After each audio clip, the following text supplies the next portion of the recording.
Assalamualaikum warahmatullahi wabarakatuh. Selamat datang kembali di channel Alimsyah.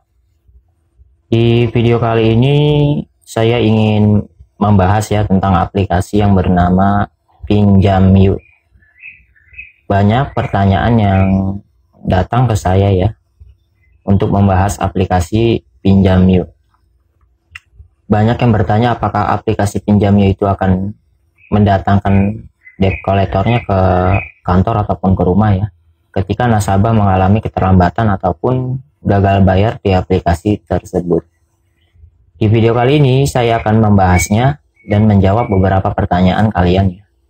Nah, untuk aplikasi Pinjamyu, saya katakan tidak akan mendatangkan pihak debt kolektornya ke lapangan.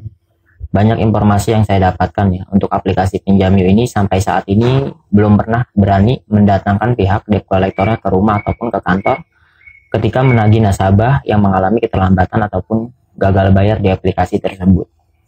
Pengalaman pribadi saya sendiri pun sampai saat ini memang tidak pernah ya didatangkan oleh pihak debt kolektornya. Walaupun pada saat penagihan sering sekali mengancam pihak debt kolektor tersebut akan datang ke kantor ataupun ke rumah. Sampai saat ini tidak pernah mendatangkan pihak debt kolektornya. Nah, di sini ada nasabah ya yang mengalami jatuh tempo itu di tahun kemarin, di tanggal 5 bulan 5. Dengan pembayaran yang mesti dikembalikan itu sebesar 3 juta rupiah. Sampai saat ini belum dibayarkannya dan gagal bayar. Sampai saat ini juga tidak didatangkan oleh pihak debt kolektornya dan sudah tidak dihubungi kembali. Jadi sekali lagi saya informasikan ke teman-teman untuk aplikasi Pinjamyu sampai saat ini belum pernah mendatangkan pihak debt kolektornya ke lapangan ya.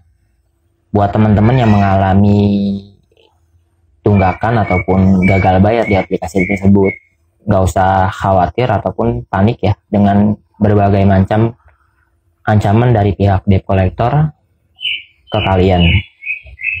Buat teman-teman yang punya pengalaman tentang aplikasi Pinjamyu, silakan kalian sharing di kolom komentar ya.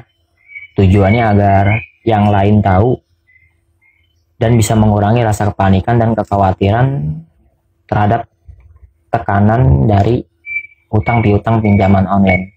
Semakin banyak informasi yang kita dapat itu dapat mengurangi rasa depresi dan mengurangi rasa kepanikan kita terhadap tekanan hutang pinjaman online ya. Silakan kalian sharing di kolom komentar. Bagi yang punya pengalaman di aplikasi Pinjamyu, silakan sharing. Pengalaman pribadi saya sendiri pun sampai saat ini memang tidak pernah ya didatangkan oleh pihak debt kolektornya. Walaupun pihak debt kolektor itu sering sekali ya mengancam akan datanglah ke kantor, akan datanglah ke rumah. Sampai saat ini ancaman mereka itu hanya ancaman sambal belaka ya. Jadi nggak usah khawatir ataupun nggak usah panik ya dengan berbagai macam ancaman pinjaman yuk. Sekali lagi saya informasikan untuk aplikasi Pinjamyu tidak memiliki DC lapangan. Aplikasi Pinjamyu ini memang legalitasnya sudah terdaftar ya di Otoritas Jasa Keuangan. Untuk aplikasi yang legalitasnya terdaftar dan berizin di Otoritas Jasa Keuangan paling hanya berpengaruh ke Pusdapil ya. Untuk Pinjamyu ini tidak punya pengaruh ke Slik ya. Karena aplikasi Pinjamyu ini memang tidak ada sangkut pautannya juga dengan bank ya, atau tidak kerjasama dengan bank. Pinjamyu ini hanya berpengaruh ke Pusdapil ya, Pusat Data Fintech Lending.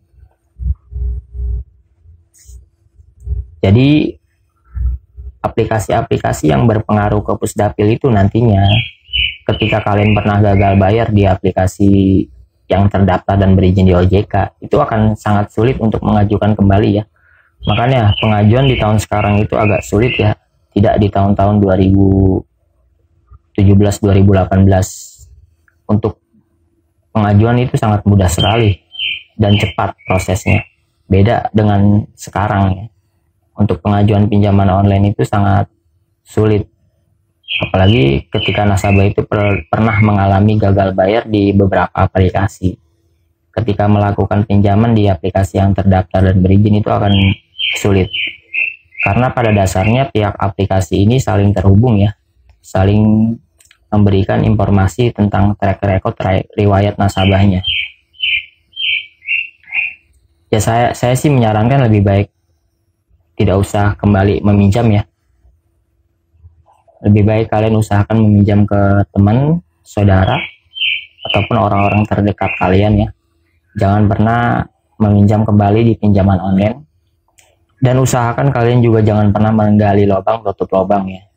Atau menutup hutang dengan hutang. Karena itu bukan solusi yang bisa melepaskan kalian dari jeratan hutang.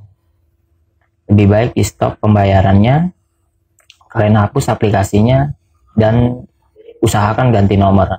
Kalaupun kalian belum sanggup untuk mengganti nomor, karena ada beberapa nasabah yang memang sulit ya untuk mengganti nomornya, apalagi kalau nomor itu dipakai untuk bekerja ataupun berbisnis ya, karena banyak konsumen di nomor kontaknya. Ya lebih baik kalian jangan menanggapi sama sekali ya, karena kalau kalian tanggapi itu akan berkepanjangan. Kalian bisa menggunakan aplikasi-aplikasi pemblokiran panggilan, atau kalian bisa setting di handphone kalian ya, pengaturan panggilannya kalian atur, diizinkan kontak.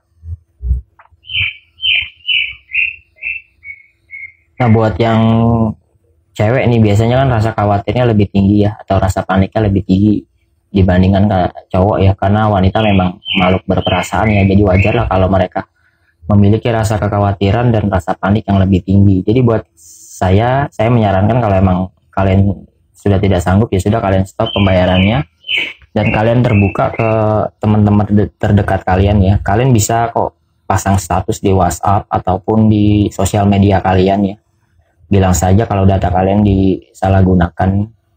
Jadi untuk aplikasi Pinjam You ini sekali lagi saya informasikan tidak pernah ya mendatangkan pihak debt collector-nya ke lapangan. Jadi kalian gak usah panik ataupun gak usah takut ya. Silakan kalian tulis di komentar ya, aplikasi apa lagi yang ingin saya bahas. Nah untuk video kali ini saya akhiri sampai di sini ya. Semoga informasi ini bisa mengurangi rasa kepanikan kalian terhadap jeratan pinjaman online. Wassalamualaikum warahmatullahi wabarakatuh.